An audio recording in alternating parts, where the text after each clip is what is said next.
Hi all. கோபிசெட்டிப்பாளையமில் Pachaimalai and Pavalamalai அப்படின்னு 2 முருகர் கோயில் இருக்குது. நாங்கள் அங்கே தான் போயிட்டுருக்கோம். வாங்க போய் பார்க்கலாம் அந்த கோயிலில் என்னென்ன இருக்குன்னு.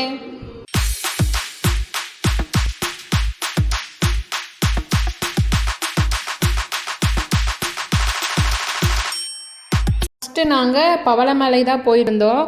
கீழேயே பிள்ளையார் கோயில் இருக்குது. ஸோ நம்ம அங்கேயே விநாயகரை கும்பிட்டுட்டு அதுக்கப்புறம் ஸ்டெப்ஸ் ஏற ஸ்டார்ட் பண்ணிக்கலாம். ஸோ ஸ்டெப்ஸ் ஒரு 100 ஸ்டெப்ஸ்குள்ளே தான் இருக்கும். ஈஸியாக ஒரு 5 மினிட்ஸில் போயிடலாம். அப்படி ஸ்டெப்ஸ் ஏற முடியலனாலும் நமக்கு வண்டி போடுறதுக்குன்னு செப்பரேட்டாக ஒரு ரூட் இருக்குது. அதை நாங்கள் கீழே இறங்கும்போது காமிக்கிறேன். சரி வாங்க இப்போ மேலே போகலாம்.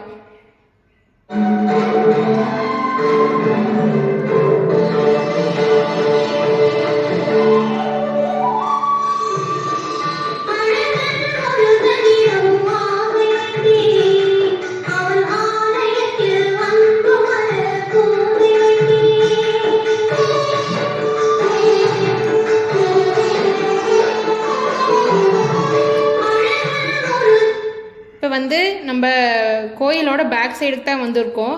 பிகாஸ் ஸ்டெப்ஸ் யூஸ் பண்ணி போகும்போது பேக் சைடுக்கு தான் அது போகும். வண்டியில் வர ரூட்டில் போனோம் அப்படின்னா கோயிலோட ஃப்ரண்ட் சைடுக்கு போய்க்கலாம். மேலேயே விநாயகர் கோயிலும் இருக்குது. நம்ம வண்டியில் வரவங்களாம் விநாயகரை கும்பிடணுன்னாலும் அங்கேயே இருக்க விநாயகரை கும்பிட்டுக்கலாம். இங்கே இருக்க முருகர் பார்த்திங்கன்னா தனியாக தான் இருக்கார். வள்ளி தெய்வானை கூட இல்லை. பட் வள்ளி தெய்வானைக்கும் தனியாக ஒரு சன்னதி இருக்குது. இதுதான் கோயிலோட ஃப்ரண்ட் வியூ. ஸோ இங்கேயே சிவனுக்குன்னு தனியாக ஒரு சன்னதியும் இருக்குது. கோயில் ரொம்ப பெரிய கோயில்னு சொல்ல முடியாது. கொஞ்சம் சின்ன கோயில் தான்.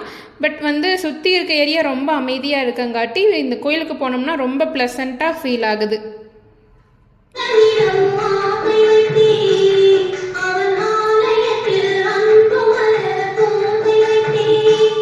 இப்போ நாங்கள் வண்டி வர வழியில் தான் கீழே இறங்கிட்டு இருக்கோம்.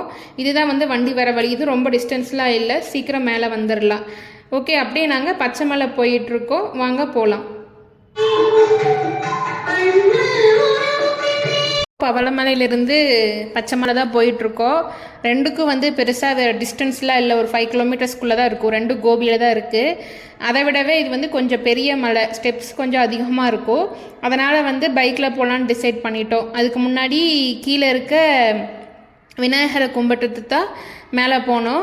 பைக்குக்கு 5 ருபீஸ் சார்ஜ் பண்ணுவாங்க பார்க்கிங்க்கு. ஸோ மேலே போனோன்னே பார்த்தீங்க அப்படின்னா சின்ன சின்ன கடைகள்லாம் இருக்கும். இந்த கோயிலுக்கு நாங்கள் சின்ன வயசுலேருந்தே அடிக்கடி வருவோம். அதுவும் முக்கியமாக தைப்பூசம், பங்குனி உத்திரம் அந்த மாதிரி டைம்லலாம் பாத யாத்திரை மாதிரி கூட வருவோம். ஊர்லேருந்து 14 கிலோமீட்டர்ஸ் டிஸ்டன்ஸ் இருக்கும். அப்புறம் சரி பவளமலையில் கடை எதுவும் இல்லாதங்காட்டி விளக்கு போடல. இங்கே தீபம் விற்றுட்டு இருந்தங்காட்டி சரி இங்கே விளக்கு போட்டு போவோம் அப்படின்ட்டு தான் தீபம் ஏற்றிட்டுருக்கேன்.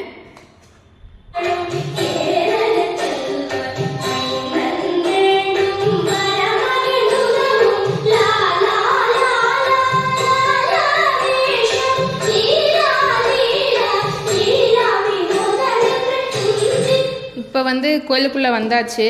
சாமி கூட்டம்லாம் எதுவும் இல்லைன்னா அந்த அன்றைக்கி எதுவும் ஸ்பெஷல் டேலாம் இல்லை. அதனால் சீக்கிரம் சாமி கும்பிட்டு இங்கே இருக்க முருகர் பேர் பார்த்திங்கன்னா பாலமுருகன், குழந்தை முருகன்னு சொல்லலாம். ரொம்ப சின்ன சிலையாக தான் இருக்கும். அப்புறம் இங்கேருந்து பார்க்கும்போது கோபியோட பாதி வியூ பார்க்கலாம். நம்ம கீழேருந்து பார்க்கும்போது சிட்டி மாதிரி இருக்கும். ஆனால் மேலே வந்தால் எனக்கே ஷாக்கிங்காக தான் இருந்துச்சு. கொஞ்சம் க்ரீனிஷாக இருந்த மாதிரி தான் இருந்துச்சு நம்ம கோபி சிட்டி. அதுக்கப்புறம் இங்கே முருகர் சிலை ஒன்று ஹைட்டாக ஒன்று வச்சுருப்பாங்க. இது நான் சின்ன வயசுலேருந்து வரும்போதே ரொம்ப வியப்பாக பார்ப்பேன். ஏன்னா அப்போல்லாம் இந்த மாதிரி முருகர் சிலை ஹைட்டாக நம்ம ஏரியாவில் எதுவும் இல்லை. இப்போ தான் நிறையா வந்துருச்சு. ஆனால் இன்னுமே எனக்கு அங்கே போனேன் அப்படின்னா அது ஒரு ஹேபிட். அங்கே போய் ஒரு ஆசையாக பார்ப்பேன் இந்த முருகரை. ஸோ எல்லாம் நல்லா ப்ரே பண்ணிவிட்டு வீட்டுக்கு ஈவினிங் மாதிரி ரிட்டன் வந்தாச்சு.